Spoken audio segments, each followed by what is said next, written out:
dear Paru. Happy birthday to you.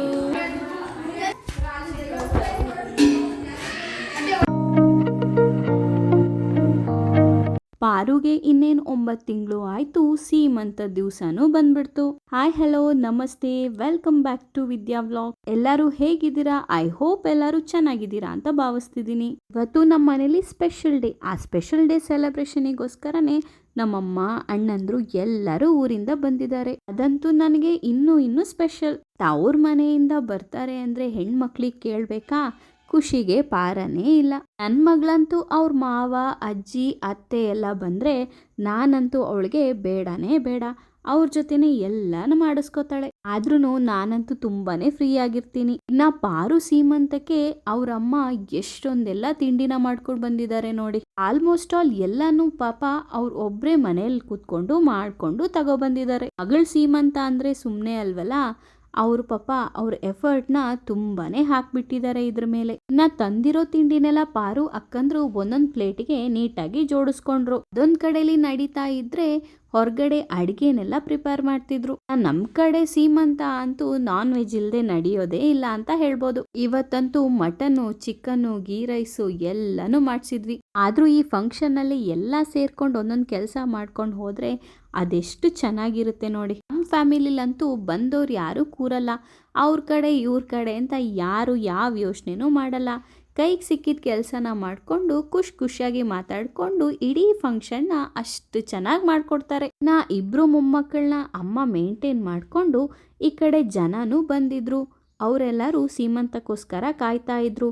ಆದರೆ ಸೀಮಂತದ ಹೆಣ್ಣನ್ನ ಕೂರ್ಸಕ್ಕೆ ಅಂತ timings ಇರುತ್ತಲ್ಲ, ಸೊ ಅದಕ್ಕೋಸ್ಕರ ನಾವು ಕಾಯ್ತಾ ಇದ್ವಿ. ಎಲ್ಲರೂ ಕೇಳ್ಬೋದು, 2ನೇ ಸೀಮಂತನ ಮಾಡಿಸ್ಕೋತಾರ ಅಂತ ಹೇಳಿ. ಸೊ ನಮ್ಮ ಕಡೆ 2ನೇ ಸೀಮಂತ ಅಲ್ಲ, ಎಷ್ಟೇ ಸೀಮಂತನಾದರೂ ಆಸೆ ಪಟ್ಟರೆ ಮಾಡಿಸ್ಕೋಬೋದು. ಹಾಗೆ ಮೊದಲಿಗೆ ತಿಂಡಿನೆಲ್ಲ ನೀಟಾಗಿ ಜೋಡಿಸ್ಕೊಂಡ್ವಿ. ಅದಾದಮೇಲೆ ಸಚಿಬಾವ ಅವ್ರ ಹೆಂಡ್ತಿನ ಕೂರಿಸಿ ಹಾರನೆಲ್ಲ ಹಾಕಿ ಅರಿಶಿನ ಕುಂಕುಮ ಹಾಕಿ ಹೂನ ಮುಡ್ಸಿದ್ರು. ಏನೇ ಆದರೂ ಫಸ್ಟ್ ಪ್ರಿಫರೆನ್ಸಿ ಗಂಡನ್ಗೆ ಅಲ್ವಾ, ಸೊ ಶಾಸ್ತ್ರನೆಲ್ಲ ನಮ್ಮ ಭಾವನೆ ಫಸ್ಟ್ ಮಾಡಿ ಮುಗಿಸಿದ್ರು. ಮನೇಲಿ ಹಾಲ್ ಸ್ವಲ್ಪ ದೊಡ್ಡದಾಗಿರೋದ್ರಿಂದ ಡೆಕೋರೇಷನ್ ಅಂತೂ ತುಂಬಾನೇ ಚೆನ್ನಾಗಿ ಬಂದಿತ್ತು. ನಾವು ಮನೆ ಒಳಗಡೆ ಶಾಸ್ತ್ರನೆಲ್ಲ ಮಾಡೋದ್ರಿಂದ ಹೇಗೆ ಬರುತ್ತೋ ಏನೋ ಅಂತ ಅನ್ಕೋತಿದ್ವಿ. ಆದರೆ ನಾವು ಅನ್ಕೊಂಡದಕ್ಕಿಂತ ತುಂಬಾನೇ ಚೆನ್ನಾಗಾಯ್ತು. ನನ್ನ ಮಗಳಿಗಂತೂ ಅವ್ರ ದೊಡ್ಡಮ್ಮ ಅಂದರೆ ಅಷ್ಟು ಇಷ್ಟ. ಅವ್ರ ಜೊತೆ ಹೋಗಿ ಒಂದು 4 ಫೋಟೋ ತೆಗೆಸ್ಕೊಂಡ್ಲು. ಹಾಗೆ ನಾವೂ ಕೇಳಬೇಕಾ, ನಾವೂ ಹಾಗೆ ಫೋಸ್ ಕೊಟ್ಕೊಂಡು ಒಂದು 4 ಫೋಟೋನ ತಕ್ಕೊಂಡ್ವಿ. ಅದಾದಮೇಲೆ ಪಾರು ಅವರಮ್ಮ ಒಂದೊಂದೇ ಶಾಸ್ತ್ರನ ಮಾಡಿದ್ರು. ಮಂಗಳೂರು ಕಡೆ ಶಾಸ್ತ್ರಕ್ಕೂ ಹಾಸನ ಕಡೆ ಶಾಸ್ತ್ರಕ್ಕೂ ತುಂಬಾನೇ ವ್ಯತ್ಯಾಸ ಇದೆ. ನಾನು ಪ್ರತಿ ವಿಡಿಯೋದಲ್ಲೂ ಇದೇ ಹೇಳ್ತೀನಿ, ಆದರೆ ಹೇಳಲೇಬೇಕಲ್ವಾ, ಸೊ ಹಾಗಾಗಿ ಮತ್ತೆ ಎಕ್ಸ್ಪ್ಲೇನ್ ಮಾಡ್ತಾ ಇದ್ದೀನಿ. ಆದ್ರೂ 2 ಕಡೆ ಶಾಸ್ತ್ರನೂ ನೋಡೋ ಭಾಗ್ಯ ನಂದು. ಇನ್ನು ನಮ್ಮಮ್ಮಂಗೆ ಶಾಸ್ತ್ರ ಮಾಡಿ ಅಂದರೆ ಎಲ್ಲರೂ ಹೇಗೆ ಮಾಡ್ತಾರೆ ಅಂತ ಫಸ್ಟಿಗೆ ನೋಡ್ಕೋತೀನಿ. ಅದಾದಮೇಲೆ ನಾನು ಮಾಡ್ತೀನಿ ಅಂತ ಇಷ್ಟೊತ್ತಾದರೂ ಕೂತಿದ್ರು. ಅದಾದಮೇಲೆ ಏನೋ ಒಂದು ಧೈರ್ಯ ಮಾಡಿ ಶಾಸ್ತ್ರ ಮಾಡೋಕ್ಕೆ ಅಂತ ಮುಂದಾದರು. ನಾನಂತೂ ಈಗ ಸ್ವಲ್ಪ ಶಾಸ್ತ್ರನೆಲ್ಲ ಕಲ್ತಿದ್ದೀನಲ್ಲ, ಸೊ ಹಾಗಾಗಿ ನಮ್ಮಮ್ಮಂಗೆ ಒಂದೊಂದಾಗೆ ಎಕ್ಸ್ಪ್ಲೇನ್ ಮಾಡ್ತಾ ಇದ್ದೆ. ಮೇಯ್ನಾಗಿ ಹೆಣ್ಮಕ್ಳಿಗೆ ಹೊಂದ್ಕೊಂಡು ಹೋಗೋ ಗುಣ ಇರಬೇಕು. ಆ ಥರ ಹೊಂದ್ಕೊಂಡು ಹೋದರೆ ಎಲ್ಲಿ ಹೋದ್ರೂ ಒಂದೇ ಥರ ಅನಿಸುತ್ತೆ. ಒಂದೊಂದು ಕಡೆ ಜನ ಒರ್ಟಾಗಿ ಮಾತಾಡ್ಬೋದು, ಇನ್ನೊಂದು ಕಡೆ ಸಾಫ್ಟಾಗಿ ಮಾತಾಡ್ಬೋದು. ಆದರೆ ಅವ್ರವ್ರ ಭಾವನೆನ ಅವ್ರವ್ರು ವ್ಯಕ್ತಪಡಿಸ್ತಾರೆ ಅಷ್ಟೇ. ಈಗ ಮಳೆಗಾಲ ಆಗಿರೋದ್ರಿಂದ ಸ್ವಲ್ಪ ಊಟಕ್ಕೆ ಕಷ್ಟನೇ ಆಯಿತು.